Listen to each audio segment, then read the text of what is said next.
Bienvenue dans Réponse de meuf. Dans ce podcast, 3 meufs répondent à la question d'un mec. C'est cash, c'est sans fioriture, c'est frais et c'est souvent marrant. Si tu veux participer, soit en posant une question, soit en répondant à des questions, tu peux nous contacter via le formulaire dont le lien est disponible en description ou par mail sur réponse2@gmail.com. Si tu aimes ce podcast, le meilleur moyen de le soutenir, c'est de le partager autour de toi ou de laisser des commentaires. Et maintenant, la question. Alors, bonjour à toutes. Si vous pouviez retourner dans le passé, quel conseil vous donneriez-vous à vous-même en termes d'éducation sexuelle? Ou quel conseil auriez-vous souhaité avoir en termes d'éducation sexuelle? Bah déjà qu'avoir mal, c'est pas normal. Parce que quand même éduqué dans ce truc-là, la première fois, tu vas avoir mal, et puis des fois, ça fait mal, et puis tout est fait presque dans la douleur. Les femmes, voilà, c'est pas tu vas prendre du plaisir, c'est tu vas avoir mal par contre, attention. Donc non, en fait, avoir mal, c'est pas normal. Super slogan. Oui, je te rejoins, je suis assez d'accord avec ça. Et moi, personnellement, j'aurais aimé qu'à l'époque où j'ai eu mes premières fois, j'aurais aimé qu'on parle plus de consentement à cette époque-là. On n'en parlait pas trop encore à l'époque où j'étais ado. Et oui, parce que ce qui est un peu transmis, c'est voilà, il va y avoir un homme, il va y avoir des besoins à venir combler. Oui, c'est ça. Voilà, j'aurais eu le sentiment d'être là au service de l'homme et que et jamais eu trop pris les choses en main. Même du coup, si on élargit le truc, du coup, tout au début de ma vie sexuelle, j'étais assez passive en fait parce que j'avais cette idée que c'est l'homme qui mène la danse et c'est lui qui décide. Et ça, j'aurais bien aimé savoir que non, en fait, c'est pas censé être comme ça. Moi, il y a 2 choses que j'aurais voulu savoir. Enfin, que j'aurais voulu qu'on me dise, c'est 1, le sexe c'est pas sale. Déjà.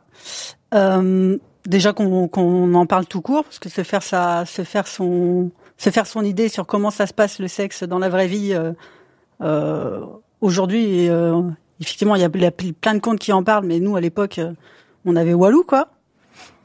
Et après, c'est pas parce que t'es une nana que tu dois pas dire que t'as une libido. Tu peux avoir une libido aussi élevée que celle d'un mec. Enfin, faut pas le dire. Toi, de toute façon, t'es une nana, donc en gros, le sexe, tu as le droit que quand ton partenaire a envie de coucher avec toi, quoi. Ouais.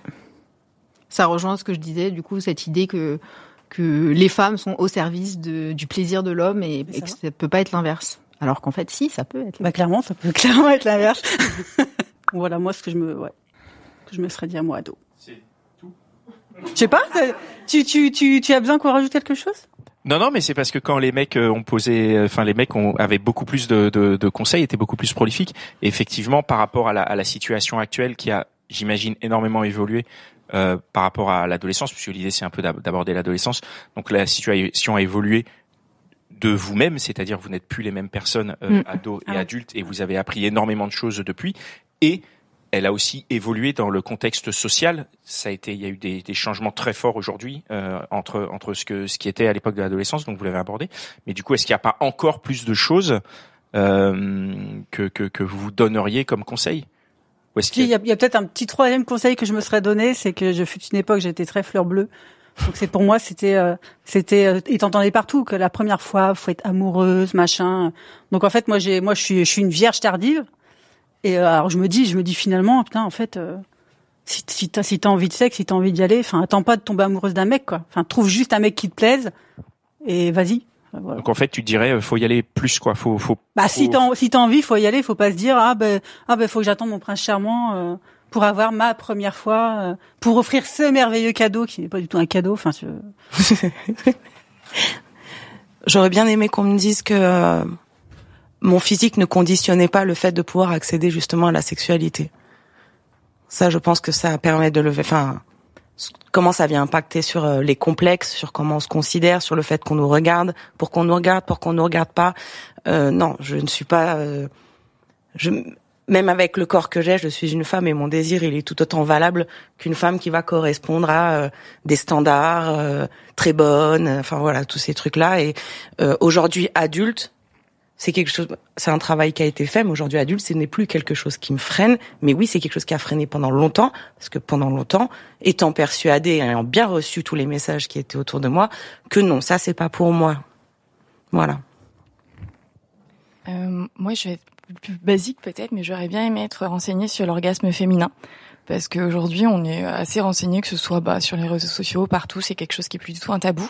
Alors qu'à mon époque, ça a été complètement. Il y avait même une espèce de mensonge, même nous, entre nanas, on se disait toutes sur nos premières fois, alors t'as eu un orgasme? Et oui, et j'ai eu un orgasme vaginal. Bon, déjà maintenant, on sait qu'il n'existe pas du tout, donc voilà.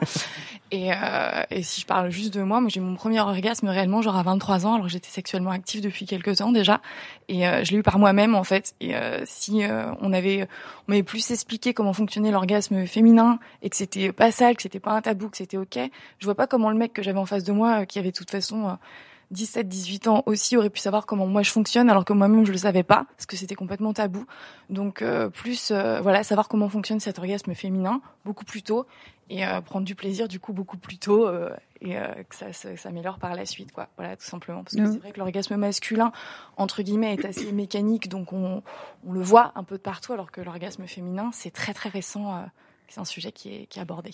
Ouais, c'est vrai. Et du coup, ça me fait penser aussi que, à l'époque où moi j'étais ado, la masturbation féminine, c'était un tabou. Mais grave. De fou, c'était quoi. très grave et très avec sale. mes meilleures copines, on pouvait pas en parler, quoi. Maintenant, le womanizer, c'est un objet de décoration, quoi. Ouais. Le dernier fait lampe de chevet, quand même. C'est pas une blague, hein. Ouais. Il est un petit. Donc, on peut l'avoir complètement sur sa table de nuit, c'est ok. Et voilà, la masturbation féminine, maintenant, c'est complètement démocratisé. Et alors qu'il y avait que la masturbation masculine, qu'il était entre guillemets, il y avait toujours ce petit truc honteux, mais tout le monde en parlait, c'était ok. Nous, si ça fait 3-4 ans qu'on en parle, c'est le bout de la terre, quoi. Donc, ouais, c'est vrai. Ok, merci beaucoup pour vos réponses.